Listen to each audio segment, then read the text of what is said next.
भारतीय प्रशासनिक सेवा, जिसे हम आईएएस के नाम से जानते हैं, देश के लाखों युवाओं का सपना होता है।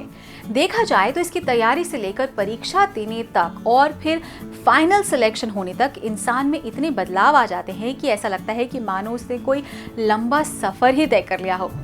तो ये सच है कि इस परीक्षा का सिलेबस इतना विशाल होता है कि उम्मीदवार को इसे कवर करने के लिए काफी समय लग जाता है। तो कैसी होती है ये यात्रा जो एक प्रत्याशी ऑफिसर बनने से पहले तय करते हैं? तो आज हम इसी पर गौर करेंगे। नमस्कार, स्वागत है आपका प्रभात एग्जाम के YouTube चैनल पर। ये एक ऐसा प्लेटफॉर्म है जहां आपको मिलती हैं सभी कम्पिटिटिव एग्जाम से जुड़ी महत्वपूर्ण जानकारियां जो आपको किसी भी एग्जाम में सफल होने में काफी मदद कर सकती हैं। मेरा नाम ऐश्वर्या है।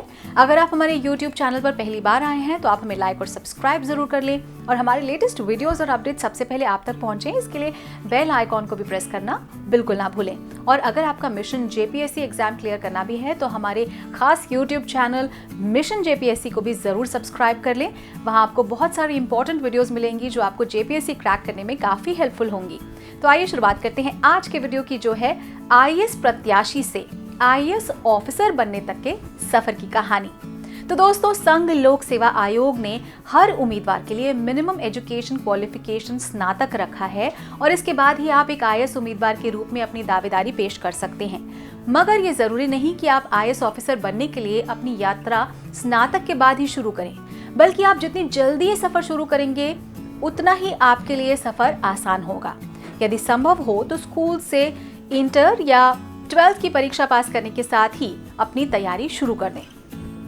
तो सबसे पहले अपने लक्ष्य को पहचानें। दोस्तों, कई बार हम भेड़ चाल का शिकार होकर भीड़ का हिस्सा बन जाते हैं और उसी में खो कर रह जाते हैं। तो सबसे पहले आप अपने आप से पूछें कि आप आईएएस एग्जाम की तैयारी क्यों करना चाहते हैं। क्या सिर्फ इसलिए कि आपके दोस्त ऐसा कर रहे हैं, या इसलिए कि आपके माता पिता ऐसा चाहते हैं, या फिर आप आईएएस की तैयारी इसलिए करना चाहते हैं क्योंकि आप जीवन में उस मुकाम तक पहुंचना चाहते हैं जहां पहुंचने का सपना हर भारतीय कभी ना कभी जरूर देखता है। अगर यात्रा का कारण स्पष्ट नहीं होगा तो ये यात्रा बेमानी ही होगी। तो अब बारी है अपनी मंजिल को समझने की। एक आईएएस ऑफिसर होता क्या है? आईएएस ऑफिसर बनने के क्या मायने हैं? आईएएस ऑफिसर बन जाने के बाद जीवन में कैसे बदलाव आते हैं? इस तरह के सवालों के जवाब ढूंढें। यदि आप अपनी मंजिल को ठीक से समझेंगे नहीं तो वहां तक पहुंचने के लिए नए रास्ते कैसे बन पाएंगे? तो जब आपके मन में ये सब पूरी तरह से स्पष्ट हो जाए तब आप इस सफर के लिए खुद को तैयार कर सकते हैं। अब बात करते हैं उस सफर की जो आपको प्रत्याशी से आईएएस ऑफिसर बना सकता है। दोस्तों, जिस दिन आप ये तय करते हैं कि आपको एक आईएएस ऑफिसर बनना है, आपका सफर उसी दिन से शुरू हो जाता है। आप महज एक कॉलेज स्टूडेंट नहीं रहते, बल्कि आप एक आईएएस एस्पिरेंट बन जाते हैं। आईएएस बनने के लिए आपको सिर्फ सही रणनीति से पढ़ाई, मेहनत और लगन की जरूरत है। आमतौर पर ऐसा माना जाता है कि आईएएस या अन्य बड़ी परीक्षा को पास करने के लिए कई सालों का समय लग जाता है, लेकिन दोस्तों ये सब सिर्फ आपकी सोच पर निर्भर करता है। आपके अंदर बस आईएएस बनने का जज्बा होना चाहिए और फिर देखिए आप इस एग्जाम को कितनी आसानी से पास कर लेते हैं।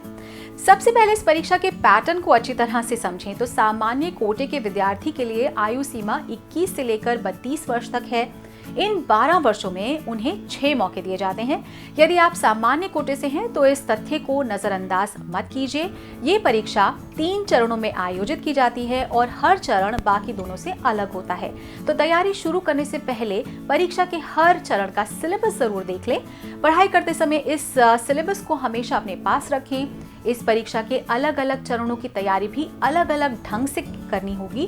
प्रीलिम्स में आपको ज्ञान और एनालिटिकल स्किल्स हैं उनकी परीक्षा होती है। इसमें आपको सिर्फ ये साबित करना होता है कि जो सवाल आपसे पूछे गए हैं उनके जवाब आपको पता है। मुख्य लिखित परीक्षा में आपके ज्ञान के साथ साथ आपकी लिखने की क्षमता की भी जांच होती है। तो इस चरण में सफल होने के लिए अच्छी लेखन शैली की आवश्यकता होती है। मुख्यतः यह परीक्षा ये जांचने के लिए होती है कि जो विभिन्न विषयों और मुद्दों पर आप क्या राय रखते हैं। ये परीक्षा बहुत ही यूनिक होती है। इसमें आपको एक ऑप्शनल पेपर भी सिलेक्ट करना पड़ता है।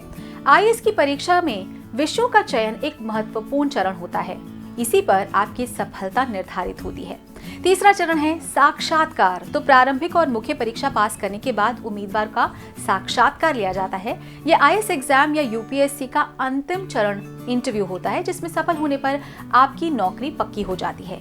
आईएएस एग्जाम के इंटरव्यू का कोई पैटर्न नहीं होता, ये किसी भी विषय से जुड़ा हो सकता है। आईएएस इंटरव्यू के सवाल थोड़े अलग टाइप के हो सकते हैं। साक्षात्कार की सभी प्रक्रियाओं को पूरा होने के 1 सप्ताह के भीतर सबसे बड़ी प्रतिस्पर्धी परीक्षा के नतीजे आ जाते हैं और प्रत्याशी की यात्रा ऑफिसर बन के खत्म होती है। तो दोस्तों, अगर आपको हमारा ये वीडियो पसंद आया हो तो अपने दोस्तों के साथ भी जरूर से शेयर करें, और अगर आपके पास हमारे लिए कोई सवाल या सजेशंस हैं तो कमेंट बॉक्स में लिखकर हमें बता दें। तो जल्दी आपसे फिर मुलाकात होगी एक नए टॉपिक पर, एक नए वीडियो के साथ। देखते रहिए प्रभात एग्जाम। नमस्कार। यूपीएससी की प्रीलिम्स परीक्षा में गारंटीड सक्सेस के लिए भारत का प्रसिद्ध पब्लिशर प्रभात प्रकाशन आपके लिए लाया है यूपीएससी 26 वर्षों के topic wise solved papers. IAS doctor Manish Ranjan की इस बुक में है एक्सप्लेन्ड आंसर्स और ट्रेंड एनालिसिस। इसके साथ ही जरूर पढ़ें यूपीएससी सीसैट, जिसमें है पेपर 2 के 2011 से 2020 के सॉल्व्ड पेपर्स। ये दोनों बुक्स इंग्लिश में भी अवेलेबल हैं। आज ही ऑर्डर करें ऑनलाइन अमेज़न या फ्लिपकार्ट से और क्रैक करें यूपीएससी एग्जाम।